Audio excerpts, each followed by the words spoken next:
Reka dufate uyu mwanya tugushimire wowe udukurikira umunsi ku wundi ku rubuga rwacu rwa Burundi Yacu Updates n'amakuru agizwe nanone muri kano kanya turi tariki 3 z'ukwezi kwa munani 2025 ku nkuru tugiye kwibandaho birimo biravugwa ko abasirikare ba FRDC kuri ubu ngubu bamaze gusubiranamo ubwabo bakarwana bakarasana bikomeye cyane. Turifuza kubabwira icyo bapfuye, ese byagenze gute, ese byabereye mu kahe gace, turabigarukaho. Iyindi nkuru twifuza kugarukaho ni inkuru ivuga ko muri Kivu y'Amajyepfo M23 yongeye gucakirana na Wazalendo mu mirwano ikaze yabaye kuri uyu munsi, n'ubundi ibintu byateje impfu nyinshi zigera ku bantu 50, abandi benshi cyane bagera kuri 80 bagakomereka. Turaje tugarukeho gatanu kuri gatanu. Hari indi nkuru nanone yavugishije abanyekongo ndetse n'abandi benshi bakurikira amakuru yo mu burasirazuba bwa Kongo bashyigikiye leta ya Kongo, ivuga ko Perezida Paul Kagame yaganiriye ndetse akifotozanya n'aba kardinali batandukanye bo muri Afurika, ariko cyane cyane uwagarutsweho cyane ni Kardinali Ambongo, ni n'ubundi n'umunyekongo uhagarariye Kiliziya Gatolika muri Kongo. Uyu nguyu rero n'abandi bayobozi ba Kiliziya Gatolika baba kardinali bahuye na Perezida Paul Kagame bagize ibiganiro baganira, ariko noneho turifuza kukubwira ibyo abanyekongo cyangwa se abashyigikiye leta ya Kongo bagarutseho cyane ku nyuma y'uko hasohotse amafoto Perezida Kagame arimo gusuhuzanya na na Kardinali Ambongo wo muri Repubulika Demokarasi ya Kongo, n'ibyo baganiriye. Turifuza rero kubigarukaho gatanu kuri gatanu. Reka bari nayo nkuru duheraho. Perezida Paul Kagame yakiriye abashumba ba Kiliziya Gatolika bitabiriye inama y'ihuriro y'abepiskopi Gatolika muri Afurika na Madagascar SECAM iri kubera i Kigali. Mu bo yakiriye harimo perezida wa SECAM akaba na Archiepiscopi Gatolika wa Kinshasa Kardinali Fridolin Ambongo, ndetse na perezida w'inama y'abepiskopi Gatolika mu Rwanda Kardinali Antoine Kambanda. Umukuru w'igihugu yagaragaje aba bashumba aho u Rwanda rwavuye ndetse naho rugeze ubu ngubu, abibutsa ko kugira ngo ikiremwa muntu gikore neza bisaba uruhare rwa leta n'amadini. Yagize ati u Rwanda rusobanuye ububi ndetse n'ubwiza bw'ikiremwa muntu, byibutsa ko abafite mu nshingano muri leta n'amadini bagomba gukoresha ibyiza by'ikiremwa muntu. Mbere habayeho ugutsindwa, ariko abantu beza ntibemera kuba imbata yabyo. Perezida Kagame yavuze ko abantu bagomba kwigira ku mateka bagakorera hamwe, bagategura urubuga rw'icyizere, ubwiyunge n'amahoro ntibikorwe mu Rwanda gusa ahubwo bikaba muri Afurika yose. Ati tugomba kwigira ku mateka, gukorera hamwe, tugategura urubuga rw'icyizere, ubwiyunge n'amahoro atari mu Rwanda ahubwo ari ku mugabane wacu wa Afurika. SECAM iri kubera i Kigali kuva tariki 31 Nyakanga 2025, bikaba biteganijwe ko izarangira tariki 3 irangiye uyu munsi Kanama 2025. Yitabiriwe n'abakardinali 13 ba Musenyeri 100 n'abapadiri barenga 70 baturutse mu bihugu bitandukanye bya Afurika. Ubwo yatangiraga ku mugaragaro, Kardinali Ambongo yashimiye u Rwanda kuba rwarakiriye inama, agaragaza ko ari igihugu cy'intangarugero cyanyuze mu bihe bishaririye ariko gishobora kongera kwiyubaka, anashimira Perezida Kagame wohereje umuhagararira. Mu muhango wo gutangiza iyi nama, Perezida Kagame yahagarariwe na Minisitiri w'Intebe Dr Nsengiyumva Justin, wasabye abepiskopi Gatolika kugira uruhare mu gukemura ibibazo byugarije Afurika birimo amakimbirane, bakanatanga umusanzu mu iterambere ry'ubukungu bw'uyu mugabane. Dr Nsengiyumva yagize ati itorero muri Afurika rifite uruhare rugomba kugira mu kwerekana inzira nziza, imiyoborere myiza, guteza imbere ubutumwa, guteza imbere ubumuntu no gushyira imbaraga mu guteza imbere ubushobozi bwacu bwo kugira amahitamo mazima mu gihugu cyacu. Inama ya sekamu ibaye ku nshuro ya 20 ibereye i Kigali, ifite insanganyamatsiko igira iti Kristo isoko y'amizero, ubumwe n'ubwiyunge n'amahoro, icyerekezo cya Kiliziya Gatolika cyangwa se Kiliziya umuryango w'Imana muri Afurika mu mwaka wa 2025, mu mwaka wa 2025 iri imbere. Naho ku basirikare bo mu mitwe ibiri ingabo za Repubulika Demokarasi ya Kongo bakorera muri teritwari ya Mushasha mu ntara ya Lualaba bahanganye bapfa ikirombe cy'amabuye y'agaciro. Rero abasirikare bo mu karere ka gisirikare bo mu karere ka gisirikare ka 22 nibo bari basanzwe bagenzura umutekano w'umusozi wa Sierra ucukurwamo amabuye y'agaciro na sosiyete yitwa Komide mu gace ka Kisankara.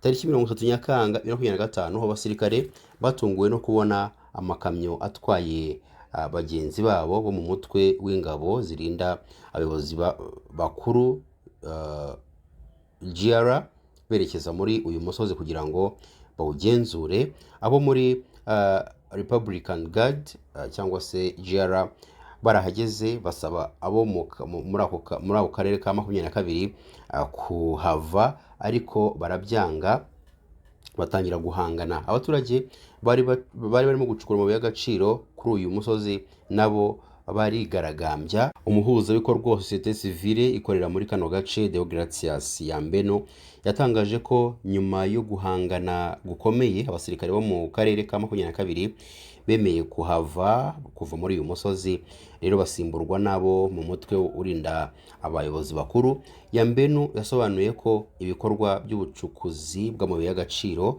bwari bwahagaze kuko abaturage babukora bari bafunze imihanda bitewe n'uburakari.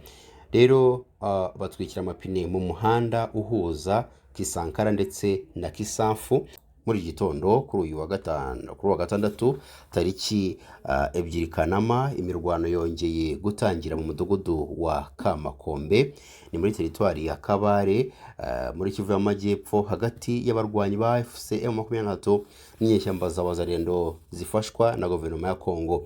Bivugwa ko mu rukera rwo kuri uwo munsi n'ubundi aribwo urusaku rw'amasasu rwatangiye kumvikana muri groupement ya Bugohe, ubwo inyeshyamba za M23 zagabaga ibitero ku birindiro by'inyeshyamba za Wazalendo mu mutwe wa MDRC, ni umutwe n'ubundi ugizwe n'abarwanyi ba Wazalendo bashyigikiwe na leta ya Kongo.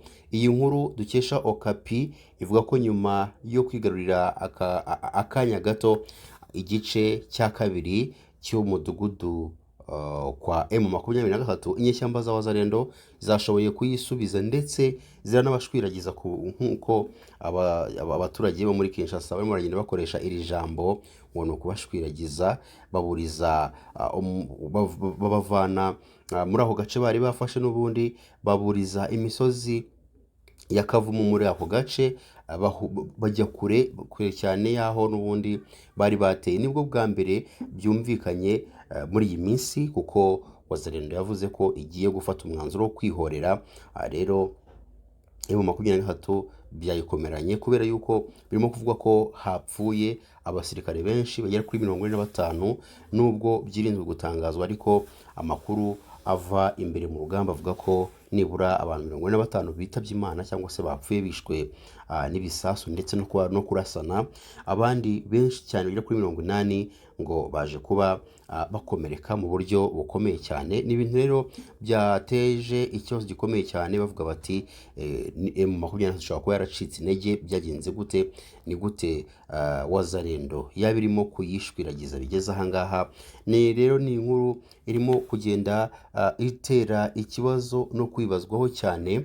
Rero byongeye kandi mu gace kegeranye na Warungu, ikindi gitero cyitiriwe M23 kibasiye groupement ya Muzinzi uyu munsi n'ubundi, ngo aho naho Wazalendo yihagazeho rero bikomeye nk'uko yabigenje mu mirwano twavuze haruguru, nubwo hari andi makuru avuga ko itari yonyine ahubwo iri kumwe n'ingabo za Kongo n'iz'u Burundi. Raporo nyinshi zivuga ko habaye impfu no gukomereka cyane, ngo ibintu bikaba bihangayikishije n'abagize sosiyete sivile. Iyi mirwano ni ukongera kurenga ku masezerano mashya yasinyiwe i Doha, ibikomeza guteza impagarara mu karere ndetse no guhungabanya amahoro mu ntara Kivu y'Amajyepfo, nk'uko bitangazwa n'imiryango itegamiye kuri leta. Mu mwaka wa 2021 Perezida wa Repubulika ya Demokarasi ya Kongo yamaze kuvuga ko ikibazo gikomeye cyane ari M23 mu karere. Rero ese wowe wabyumva gute? Imirwano rero hagati y'inyeshyamba za M23 n'abarwanyi ba Wazalendo ikomeje gutuma imiryango myinshi ihunga, igasiga ibyayo ikerekeza mu duce dutandukanye, harimo nk'agace ka Mweso mu bwami bwa Bashiri muri teritwari ya Masisi, Kivu y'Amajyaruguru. Kuri uyu wa gatanu n'uyu wa gatandatu no kuri iki cyumweru tariki ya mbere, ya kabiri, ya gatatu, abaturage benshi baje ku bwinshi muri uyu mujyi. Rero bagerageza guhunga imirwano ikomeje kubera mu bwami bwa Bwito muri teritwari ya Rucuru. Rero ni guhera tariki 25 Nyakanga, inyeshyamba za M23 zatangije ibikorwa binini bigamije kurandura burundu abarwanyi ba FDLR ndetse n'abarwanyi n'ubundi ba Wazalendo.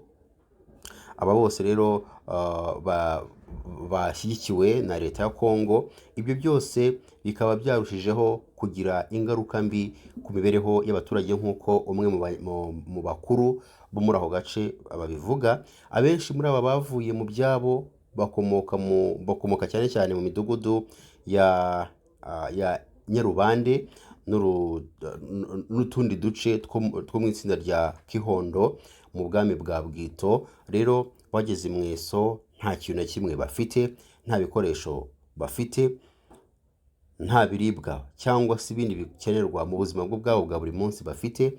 Ni ibibazo bikomeye cyane. Hari imiryango mike yaho itanga ubuhungiro, ariko abenshi barara mu mashuri, cyane cyane ishuri ribanza rya Sera n'ishuri ry'imyuga n'ikoranabuhanga n'ubuvuzi yitwa ITM riherereye Mweso.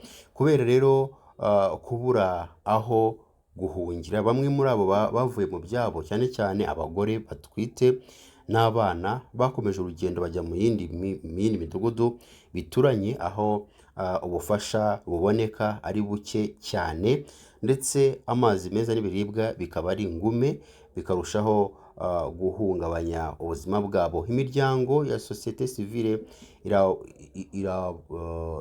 iraburira ku kibazo gikomeye cy'imibereho mibi abo baturage barimo guhunga bafite, harimo inzara n'indwara bimaze kubugariza mu buryo bukomeye cyane. Barasaba inkunga yihutirwa irimo aho kuba n'ibiribwa ndetse n'amazi meza.